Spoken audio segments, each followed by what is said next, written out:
ফিরে এলাম বিরতির পর। ভয়াবহ পথ দুর্ঘটনা আফগানিস্তানে। ট্রাক এবং মোটরসাইকেলের সংঘর্ষে আগুন ধরে গেল একটি বাসে। আর এই ঘটনায় অন্তত ৭১ জনের মৃত্যুর কথা জানা যাচ্ছে। তাদের মধ্যে ১৭ জনই শিশু ছিল। ভয়াবহ পথ দুর্ঘটনা আফগানিস্তানে। ট্রাক ও মোটরসাইকেলের সংঘর্ষে আগুন ধরে গেল একটি বাসে। অন্তত ৭১ জনের মৃত্যুর কথা জানা যাচ্ছে। তাদের মধ্যে ১৭টি শিশুও ছিল। ইরান থেকে বিতাড়িত আফগানদের একটি দল ওই বাসে কাবুল যাচ্ছিলেন। আচমকাই ঘটে গেল এমন দুর্ঘটনা। পশ্চিম আফগানিস্তানের হেরাত প্রদেশে ঘটেছে এই দুর্ঘটনাটি। সেখানকার পুলিশের তরফে জানানো হয়েছে এই দুর্ঘটনা ঘটেছে মঙ্গলবার। বাসটি অতিরিক্ত গতিতে চলছিল বলেই দাবি। দুর্ঘটনার কারণ হিসেবে চালকের অসাবধানতার কথাই বলা হয়েছে। সোশ্যাল মিডিয়ায় ছড়িয়ে পড়েছে দুর্ঘটনার ভিডিও। সেখানে দেখা যাচ্ছে কিভাবে বাসটিতে দাউ দাউ করে আগুন ধরে গিয়েছিল।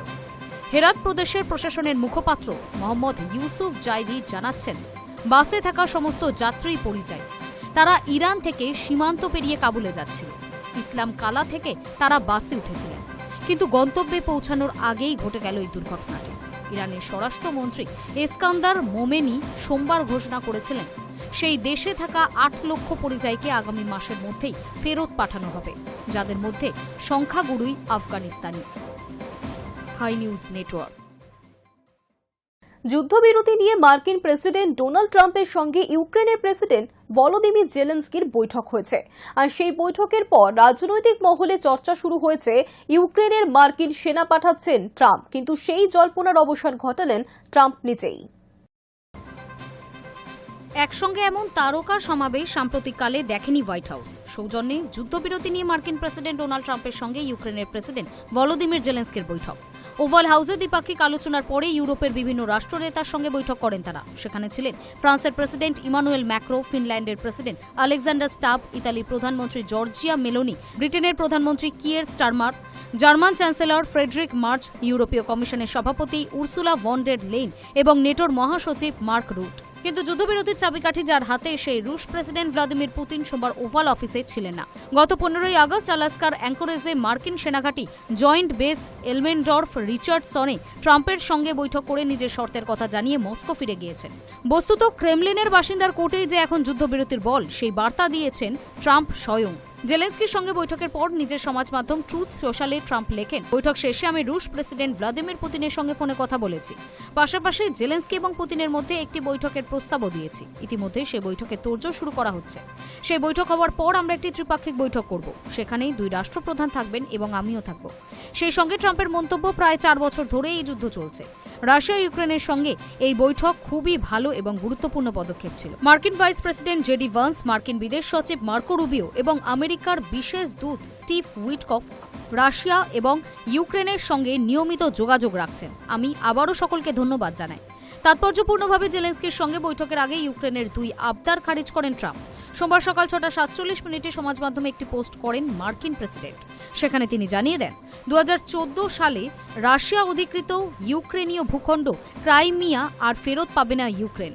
পাশাপাশি ইউক্রেনের দীর্ঘদিনের আর্জি খারিজ করে ট্রাম্প ঘোষণা করেন, আমেরিকা নেতৃত্বাধীন সামরিক জোট নেটোর অন্তর্ভুক্ত হতে পারবে না জেলেনস্কির দেশ।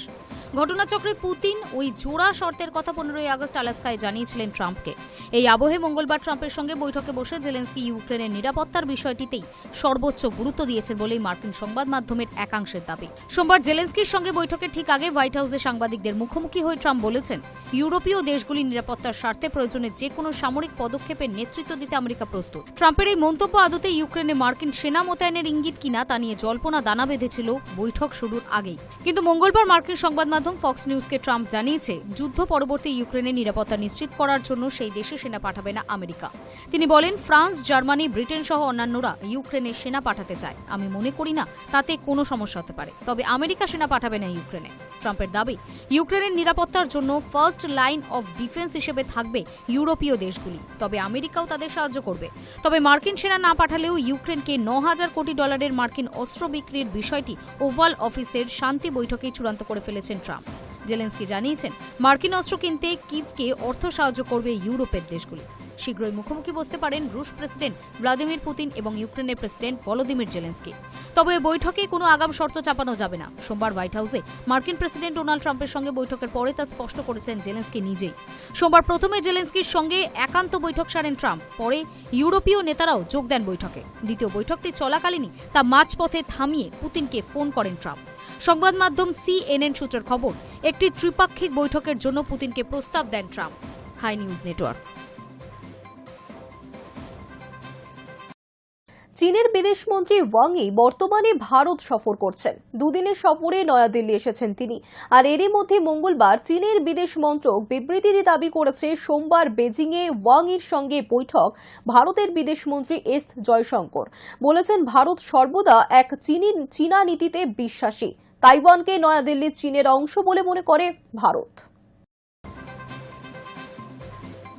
চীনের বিদেশমন্ত্রী ওয়াং ই বর্তমানে ভারত সফর করছেন। দুদিনের সফরে নয়াদিল্লি এসেছেন তিনি।